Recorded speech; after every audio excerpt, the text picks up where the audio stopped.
I come from, Harrismith, Kwakwa, and, I grew up with Mr. Phenomenal, actually. Yeah. Wow, really? Yeah. We grew up together. Awesome.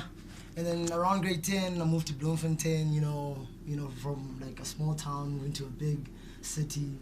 I don't know, I guess I just went through my phases, and, I saw what a lack of confidence can do to a person, Wow. Yeah. And I guess during my matric year, that's when I decided that maybe, maybe motivational speaking might be something I want to do, Because, matter of fact, after my matric year, because during my matric year, I went through a hard phase with a low self-esteem, like low self-esteem. I wasn't doing well at school. All of a sudden, my world was upside down. And then when I tried to get into university, I got rejected, and that feeling of being rejected. Rejection. Nobody wants to be rejected. So like I went to a couple of universities, COFC included, and nobody was taking me, and at that time I felt like I couldn't do this. I had nobody to turn to. There was nobody who would sympathize with me really, and that's when I actually realized that the world is actually a cold place, and then maybe just if I became that kind of wall or pillar that I needed at that time for other people, then I may be able to make a difference and try to prevent other people from going through that kind of phase. Because once you get rejected, it doesn't matter what people may say to you, man. Like, it takes you down like a dark hole, It breaks your heart. And then obviously I listened to your Eric Thomas. I feel like he's the one guy that really sparked something within, because I always wanted to be a lot of like other things. Like I wanted to be a civil engineer. Sometimes I want to be a lawyer, but then undecisive, type of thing. But then I always had talents in the speaking industry. Always been very good at communicating, and then just the way things happened in 2017. I think like 2017 was my like defining moment. Because like 2016 I went through a little like a rough page and stuff. Like I got kicked out the house because I was pursuing business. I was in the gold business, and my father's like, a black man, no education, you cannot stay in my house. So, with what I had to deal with, like, I literally took the leap of faith following my dreams. But at that time, I was not following my dreams. I was following society's dreams. Wow. You know what I mean? Like that, I was following that glamorous life with the white picket fence in a nice neighborhood, the nice car, like financial stability and whatever. Not really focusing on what am I good at? What do I want to do? And the kind of life that I want to live. Like the kind of life, like how can I say? The thing that kind of like how can I say drifted you to the other side is that like what will they say? This what will they do? You understand? Go to Bazotin, kind of like mentality. And actually, it was more of a scapegoat from that rejection of university. I wasn't in university, so it's like, okay, I don't need education. You don't need education to make money. So you know what? I'm just gonna go do business. But then, I spoke to my cousin, my older cousin. He's a guy, and he told me that your intentions are right, but your approach is wrong. So I had to like self-introspect. Now this is a kid who thought he had it all figured out at that time, and he was telling me that the dream is real, and the dream is possible. It's just that my approach is wrong. Because I had burned bridges with my father.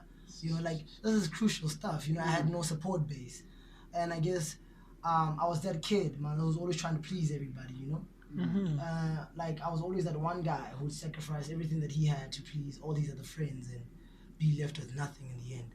So I guess I had to be honest with myself. I had to really dig deep and find out, like, is this really what my life is about? The life of the party. I get grocery money from my mom's, who's working hard to try and support me. And then I blow it all on alcohol and drugs with my friends, and then my friends come festive season, they go home. They have families to go to, they're gonna taste their grandma's cooking. I didn't have that. And oh my goodness, and like, oh, I'm so sorry. You talking about that, I can imagine like you being alone, and just a reminder, or just something I'd like to put out, also, how can I say, out there in this platform is that, I've lived with this person. I've known this person for a very, very long time, and when you talk about such moments, it was really, really tough. It was really, really tough, and for me, it's really motivating seeing him right now, you know, overcoming all of the obstacles per se. Yeah, You shining, understand that my friend takes a lot of character. You understand? It takes a lot of Yes, grit and absolutely. determination, because it really, man. I remember 2016, like, guys, it was really tough, and now I can really give credit to it, because now this guy, most of the time, like, guy, yo, stage man, go rough, like, man, please need help, you know, I need some help, I need this, I need that, you know, and really, you know, the turnaround that you did, my friend, was really great, you know, and I you know, applaud you for that, you know. I know. But I want to know, Yeah. now, when a lot of people, you know, look at a motivational speaker, or when you say motivational speaker, the first thing that comes to people's minds is, like, you know, an old dude, gray hair, tons of experience. So now, why? I'm just serious. You But know? it's real. You know, It's real. yeah, It's like real. this, you know. So now, why did you choose to, you know, embark in this motivational speaking career at the age that you find yourself? Because you're only 21. You know, why? Why at such a young age? Well, my guy, I went through hell.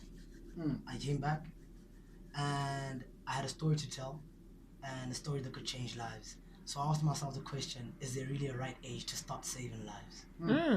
You know, so like, I know I'm 21 years old, but you know, wisdom doesn't necessarily come with age. That's the misconception that people have. Yeah. Because you may be 50 years old and I may be 21 years old, and you may have gone through the very same lessons and mistakes that I went through. Difference is what we take from it, our attitude from it, and how we come back, and Interpretation. what we do with that. And that experience and that lesson, because somebody, let's say you could be dropping a spoon for the past 50 years, understand, because maybe you put it on the edge of the table. At the age of 21, if I could figure out that in order to stop dropping that spoon, I need to put it in the middle of the All the table time. and not on the edge, then why not? Or why can't I teach you, like, do not put the spoon on the edge, put it in the middle. All the Understand? time, all the Like, time. But then, it's then my story. yeah, hold that thought, but so sorry. We just need to go into more music. Now the next track, which is about to play, but still from, well, the name of the track is Glory from Bastille. Go 7.7 points. Wow.